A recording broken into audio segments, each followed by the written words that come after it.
Hello friends, हम दिल्ली सल्तनत से संबंधित महत्वपूर्ण क्वेश्चनों पे चर्चा कर रहे थे। और आइए इसी कड़ी में आगे बढ़ते हुए आज की वीडियो का पहला क्वेश्चन, दिल्ली सल्तनत के किस शासक के समय हुलिया प्रथा समाप्त हो गई थी? दिल्ली सल्तनत के किस शासक के समय हुलिया प्रथा समाप्त हो गई थी? तो इसे एक बार इसका उत्तर देखने से पहले, यानी सही उत्तर सही निशान लगाने से पहले इसके बारे में आप थोड़ा सा समझने का प्रयास कीजिए। एक तो अलाउद्दीन खिलजी पहला सुल्तान था जिसने स्थायी सेना का गठन किया था। अलाउद्दीन खिलजी पहला सुल्तान था जिसने स्थायी सेना का गठन किया था। यद्यपि जो शाही सेना है, शाही सेना की शुरुआत सबसे पहले इल्तुतमिश के द्वारा कर दी गई थी। और जो सैन्य विभाग होता था उसे दीवान ए अर्ज कहा जाता था। दीवान ए अर्ज, सैन्य विभाग दीवान ए अर्ज कहलाता था। और इसका जो प्रधान है या इसका अध्यक्ष है उसे आरिज ए मुमालिक कहा जाता था। आरिज ए मुमालिक। तो बलबन के द्वारा स्थापित दीवान ए अर्ज का प्रमुख या अध्यक्ष कौन होता था? आरिज ए मुमालिक। अब क्वेश्चन क्या पूछा गया है कि किस शासक के समय हुलिया प्रथा को समाप्त कर दिया गया था, समाप्त हो गई थी? तो इसमें हुलिया प्रथा की जो शुरुआत है वो तो किसके द्वारा की गई है? अलाउद्दीन खिलजी के द्वारा। तो अलाउद्दीन खिलजी के द्वारा दाग प्रथा ये घोड़े से संबंधित है। और हुलिया प्रथा, दाग प्रथा और हुलिया प्रथा ये सेना से, सैनिकों से संबंधित थी। तो अलाउद्दीन खिलजी के समय भी ये हुलिया प्रथा, दाग प्रथा प्रचलित रही। गयासुद्दीन तुगलक के समय भी ये प्रचलन में है। सिकंदर लोदी के समय भी प्रचलन में है। लेकिन फिरोज शाह तुगलक के समय हुलिया प्रथा समाप्त हो गई थी। तो इसका सही जवाब तो क्या होगा? फिरोज शाह तुगलक। यदि हम फिरोज शाह तुगलक की बात करें, इसने या इसके शासनकाल में सेना में भ्रष्टाचार की स्थिति उत्पन्न हो चुकी थी। सेना में भ्रष्टाचार की स्थिति उत्पन्न हो चुकी थी। यानी फिरोज शाह तुगलक ने कहा था कि सैनिक अपना प्रतिहस्त भी भेज सकता है। यदि वो खुद नहीं आ सकता है तो अपने स्थान पर किसी व्यक्ति को भेज सकता है। उसे क्या कहा जाता है? प्रतिहस्त। ये जो कार्य है फिरोज तुगलक के द्वारा शुरू किया गया था। फिरोज तुगलक ने तो अपनी सेना में दासों को भर्ती करना शुरू कर दिया था, क्योंकि हमने बात की थी इसके समय सर्वाधिक दास थे 1,80,000। सर्वाधिक दास थे 1,80,000। तो इसने दासों को भी सेना में भर्ती करना प्रारंभ कर दिया था, जो दिल्ली सल्तनत के पतन में एक महत्वपूर्ण भूमिका के रूप में आगे आएगा। तो इसमें सही जवाब होगा फिरोज शाह तुगलक। अगला क्वेश्चन देखिए, दिल्ली सल्तनत के किस सुल्तान ने सैनिकों को अपना प्रतिहस्त, अभी हमने चर्चा की है, यानी अगर खुद नहीं जा सकता तो अपना प्रतिहस्त भेज सकता है।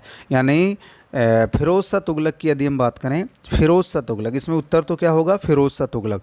फिरोज शाह तुगलक ने सैनिक पद, इसने एक तो जो सैनिक पद हैं और एक हैं इक्ता, सैनिक पद और इक्ता, इन दोनों को ही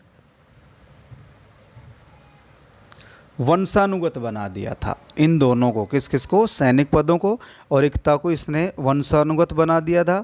और अब इसके शासनकाल में जो वृद्ध और अयोग्य सैनिक थे वो अपने स्थान पर अपने पुत्र, दामाद अथवा दास को भी निरीक्षण के लिए भेज सकते थे। तो यहाँ आपको सैन्य व्यवस्था में एक कमजोरी देखने को मिलेगी। तो इसका सही जवाब होगा फिरोज शाह तुगलक। अगला क्वेश्चन देखिए, दिल्ली सल्तनत के किस काल में हुलिया स्थान पर, किस काल में, काल की बात की गई है। हुलिया, जो हुलिया प्रथा थी वो सेना से संबंधित थी। और इसकी शुरुआत, सेना भी मुख्य रूप से किससे? ये सैनिक से संबंधित है। इसकी शुरुआत किसके द्वारा की गई है? अलाउद्दीन खिलजी के द्वारा। अभी हम इसकी चर्चा कर चुके हैं। तो दिल्ली सल्तनत के किस काल में हुलिया के स्थान पर चेहरा शब्द का प्रयोग किया जाने लगा। हुलिया प्रथा की जो शुरुआत है, हुलिया जो शब्द है वो अलाउद्दीन खिलजी के समय प्रचलन में था, लेकिन पूछा गया कि हुलिया के स्थान पर चेहरा जो शब्द है वो किस वंश में या किस काल में प्रयोग में लिया जाने लगा, तो इसका उत्तर तो होगा लोधी वंश। और लोधी वंश में भी शासक कौन आ जाएगा, अगर इसमें भी शासक पूछे तो सिकंदर लोधी। तो वंश तो कौन सा हो जाएगा, यानी हुलिया के स्थान पर चेहरा शब्द का प्रयोग कौन से वंश में किया जाने लगा, लोधी वंश में। और शासक की बात करें तो शासक कौन होगा, सिकंदर लोधी। अगला क्वेश्चन है, सल्तनत काल में घुड़सवार सेना से संबंधित, सल्तनत काल में घुड़सवार सेना से संबंधित कौन सा कथन सत्य नहीं है, सत्य नहीं है पूछा गया है, ध्यान से समझना है। सल्तनत काल में घुड़सवार सेना से संबंधित कौन सा कथन सत्य नहीं है, सत्य नहीं पूछा गया है। तो केंद्रीय घुड़सवार सेना को सवार ए कल्ब कहा जाता था, ये सही बात है। केंद्रीय घुड़सवार सेना थी, उसे किस नाम से जाना जाता था, सवार ए कल्ब के नाम से जाना जाता था। दूसरा ऑप्शन है, भारत में घोड़ों का आयात, यानी भारत में अच्छी नस्ल के घोड़ों की कमी रही है, भारत में अच्छी नस्ल के घोड़े नहीं मिलते थे, तो भारत में घोड़ों का जो आयात है वो अरब, तुर्किस्तान और दूरस्थ देश जैसे रूस देशों से आयात किया जाता था, ये बात भी सही है। घुड़सवार दो प्रकार के होते थे, घुड़सवार कितने प्रकार के होते थे, दो प्रकार के होते थे। इसमें एक है एक अस्प और दो अस्प, एक अस्प और दो अस्प। एक अस्प का अर्थ क्या हुआ, यानी जिनके पास एक घोड़ा होता था, एक अस्प, जिनके पास एक घोड़ा होता था तो वो घुड़सवार तो क्या कहलाते थे, एक अस्प। और सामान्य सी बात है, जिसके पास दो घोड़े होते थे उसे क्या कहा जाता था, दो अस्प कहा जाता था। ये भी सही है, यानी ए, बी और सी तीनों सही हैं। सैन्य व्यवस्था में अश्वारोहियों का निम्न स्थान होता था, निम्न नहीं, अश्वारोहियों का सर्वोच्च स्थान होता था। यानी सैन्य व्यवस्था में या युद्ध में सबसे महत्वपूर्ण भूमिका किसकी होती थी, घुड़सवार की होती थी। सर्वाधिक महत्वपूर्ण भूमिका घुड़सवार की होती थी, तो इसका सही जवाब हो जाएगा डी। अगला क्वेश्चन देखिए, सल्तनत कालीन सैन्य व्यवस्था से संबंधित कौन सा कथन सत्य नहीं है। फिर क्वेश्चन पूछा गया है कि कौन सा कथन सत्य नहीं है, सत्य नहीं है पूछा गया है। पैदल सैनिक पायक कहलाते थे, पैदल सैनिकों को क्या कहा जाता था, पायक कहा जाता था, जिसमें अधिकांश निर्धन, दास और हिंदू होते थे। ध्यान रखेंगे, जो पैदल सेना है उस पैदल सैनिकों को पायक कहा जाता था, और उन पैदल सैनिकों में मुख्य रूप से किस किस को शामिल किया जाता था, निर्धन, दास और हिंदू। ये भी सही बात है। कुशल पायक सैनिक कहाँ से आते थे, बंगाल से, यानी पैदल जो सैनिक हैं वो मुख्य रूप से कुशल कहाँ से बुलाए जाते थे, बंगाल से। ये बात भी सही है।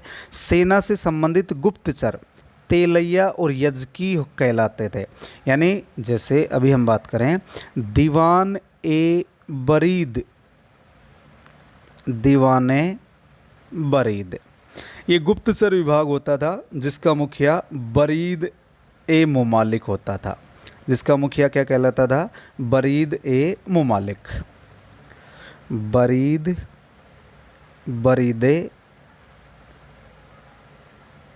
मुमालिक। ये लो, ये गुप्तचर विभाग था और इसका अध्यक्ष था। अब यहाँ सेना से संबंधित और गुप्तचर होते थे जिनको क्या कहा जाता था, तेलैया और यजकी, तलैया और यजकी। ये बात भी सही है।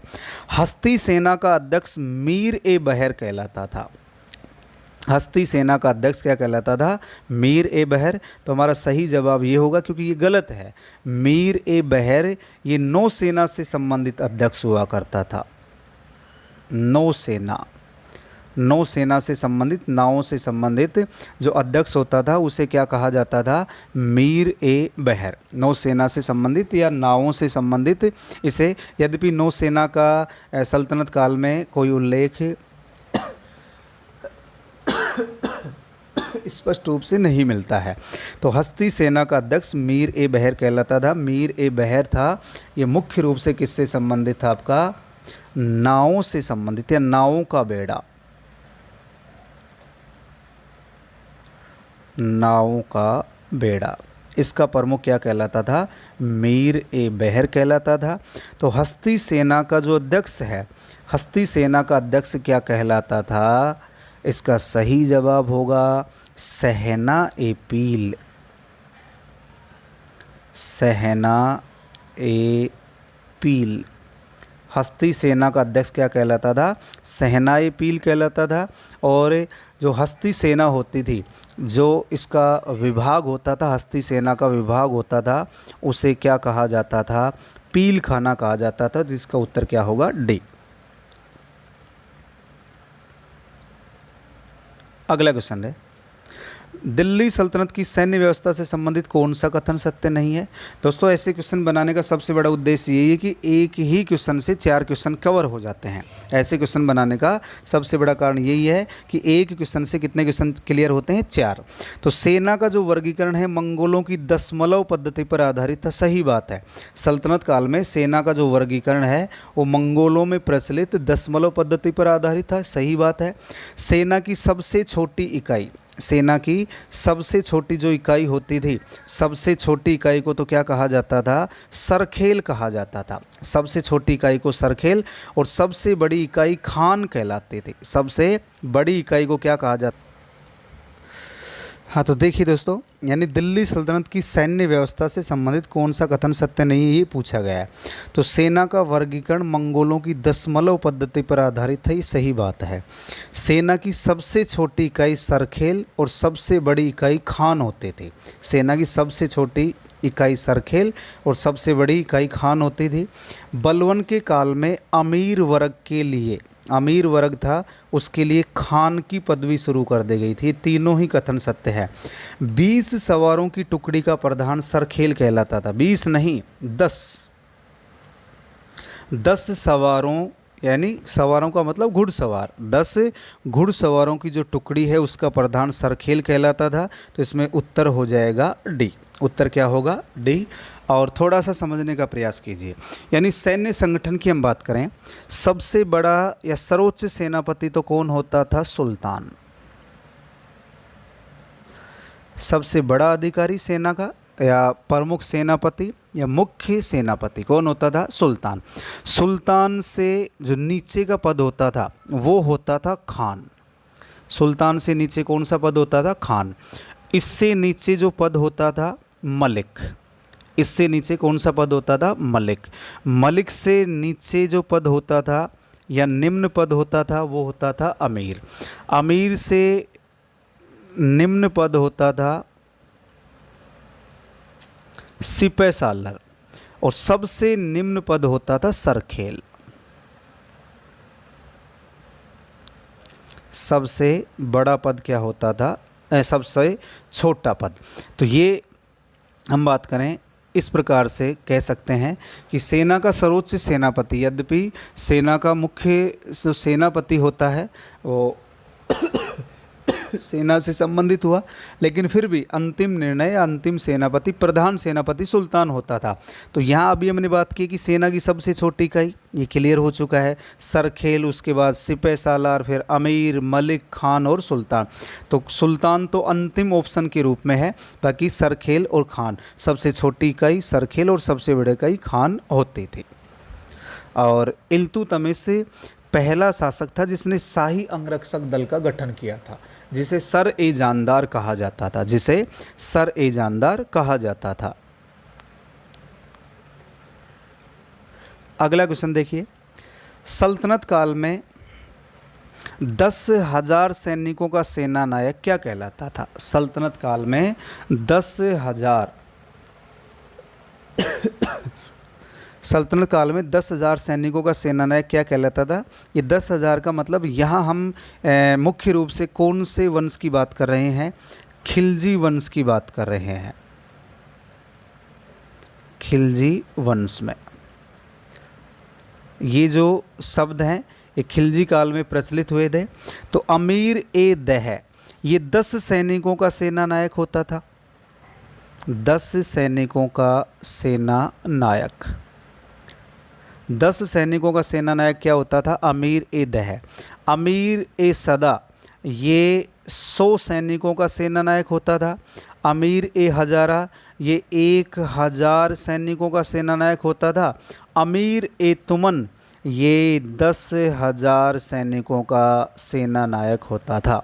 तो सल्तनत काल में यानी मुख्य रूप से खिलजी काल में 10,000 सैनिकों का सेना नायक किस नाम से जाना जाता था? अमीर ए तुमन, अमीर ए तुमन के नाम से जाना जाता था। इसके बाद देखिए, सल्तनतकालीन सैन्य व्यवस्था से संबंधित कौन सा सुमेलित नहीं है? फिर सुमेलित वाला क्वेश्चन पूछा गया है। सरखेल, सरखेल यानी सेना की सबसे छोटी इकाई है सरखेल। 10 घुड़सवारों का प्रमुख, सरखेल का मतलब यहाँ क्या दे रखा है? 10 घुड़सवारों का प्रमुख। तो 10 घुड़सवारों का जो प्रमुख होता था उसे किस नाम से जाना जाता था? सरखेल के नाम से जाना जाता था। ये सही बात है। सिपह सालर, सिपह सालर कौन है? 10 सरखेलों का प्रमुख, यानी 10 जो घुड़सवार होते थे उनका प्रमुख तो क्या कहलाएगा? सरखेल। और 10 सरखेलों का प्रमुख सिपह सालर, 10 सरखेलों का प्रमुख क्या कहलाता था? सिपह सालर कहलाता था। 10 सिपह सालारों का प्रमुख क्या कहलाता था? अमीर। 10 सिपह सालारों का प्रमुख क्या कहलाता था? अमीर कहलाता था। और 10 खानों का प्रमुख मलिक, तो ये 10 खान नहीं आएगा, क्योंकि ये तो आप आसानी से देख सकते हैं, ये आएगा अमीर। यानी 10 अमीरों का प्रमुख क्या कहलाता था? मलिक कहलाता था।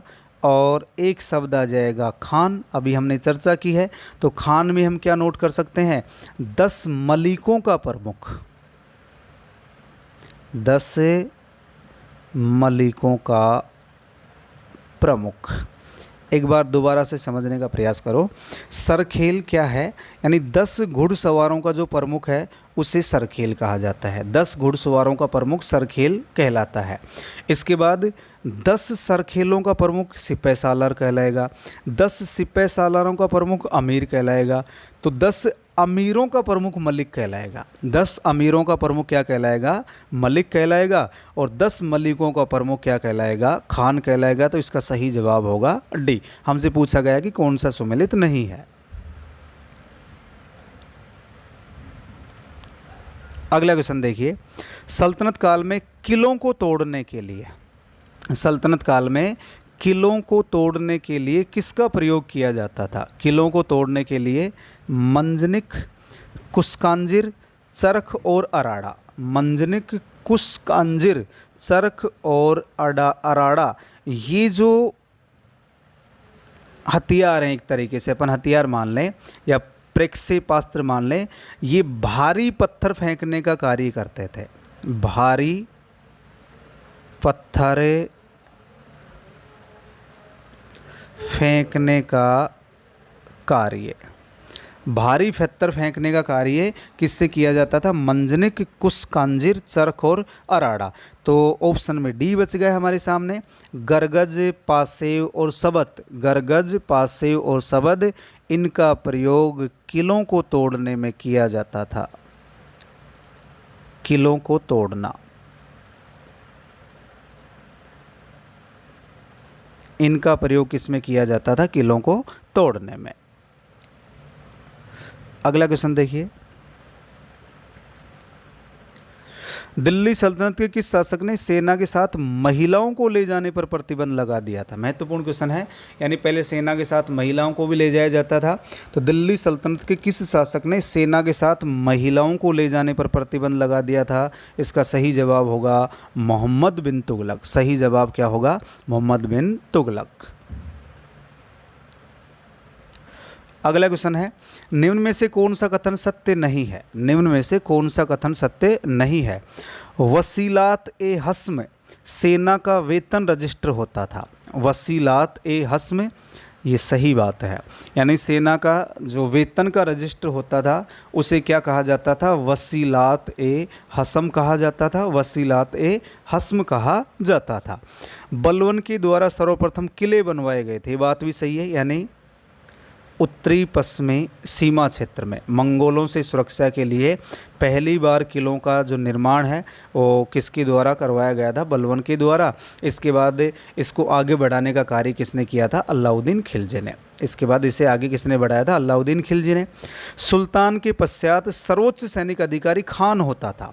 अभी हमने चर्चा की थी कि सुल्तान से नीचे कार्य करने वाला खान, फिर मलिक, फिर अमीर, फिर सिपह सालार और फिर सरखेल। सबसे छोटी इकाई सरखेल, सबसे बड़ी इकाई खान होती थी। लेकिन यहाँ पूछा गया है कि सुल्तान के पश्चात सर्वोच्च सैनिक अधिकारी खान होता था। ये भी सही है, ये भी सही है, ये भी सही है।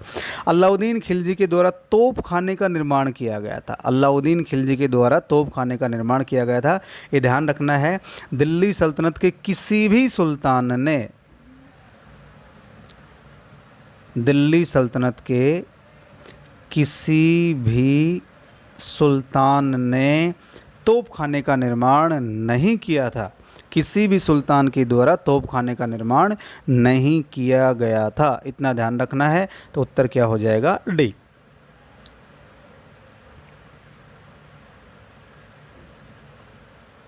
इसके बाद देखिए अगला क्वेश्चन है, धर्मनिरपेक्ष मुकदमों में, शब्दों को आराम से समझना है। धर्मनिरपेक्ष मुकदमे, धर्मनिरपेक्ष मुकदमों में सुल्तान की सहायता किसके द्वारा की जाती थी? तो इसका सही जवाब तो होगा काजी। इसका सही जवाब क्या होगा? काजी। यानी धर्मनिरपेक्ष जो मुकदमे होते थे उसमें सुल्तान की सहायता कौन करता था? काजी करता था। और एक ये भी ध्यान रखना है, जो धर्मनिरपेक्ष कानून होते थे,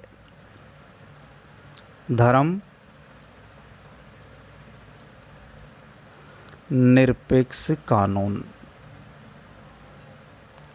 इनको कहा जाता था जवाबित। ध्यान रखना है भाई, धर्मनिरपेक्ष जो कानून होते थे उसे क्या कहा जाता था? जवाबित कहा जाता था। तो धर्मनिरपेक्ष मुकदमों में सुल्तान की सहायता किसके द्वारा की जाती थी? तो उत्तर तो हो जाएगा इसका काजी। अब हम इन तीन शब्दों पे चर्चा करते हैं, मुफ्ती, मुहतसिब और दादबक। मुफ्ती, मुहतसिब और दादबक ये कौन होते थे? ये प्रांतीय न्यायालय में न्यायाधीश के रूप में कार्य करते थे। तो इनका संबंध किससे होता था? प्रांतीय न्यायालय में मुख्य रूप से एक अधिकारी के रूप में कार्य किया करते थे। यद्यपि बड़े नगरों में जो न्याय का कार्य करते थे, बड़े नगरों में जो न्यायिक अधिकारी या पदाधिकारी होता था उसे अमीर ए दाद कहा जाता था। बड़े नगरों में न्यायिक पदाधिकारी को क्या कहा जाता था? अमीर ए दाद। तो ये प्रांतीय न्यायालय से संबंधित, ये कुछ न्याय से संबंधित अधिकारी हुआ करते थे। तो इसका सही जवाब होगा ए। तो दोस्तों आज की वीडियो में इतना ही। इसके बाद हम नेक्स्ट टॉपिक पे चर्चा करेंगे, दिल्ली सल्तनत से संबंधित और जो कुछ महत्वपूर्ण क्वेश्चन बचे हुए हैं। तो आज की वीडियो में इतना ही। जय हिंद, जय भारत।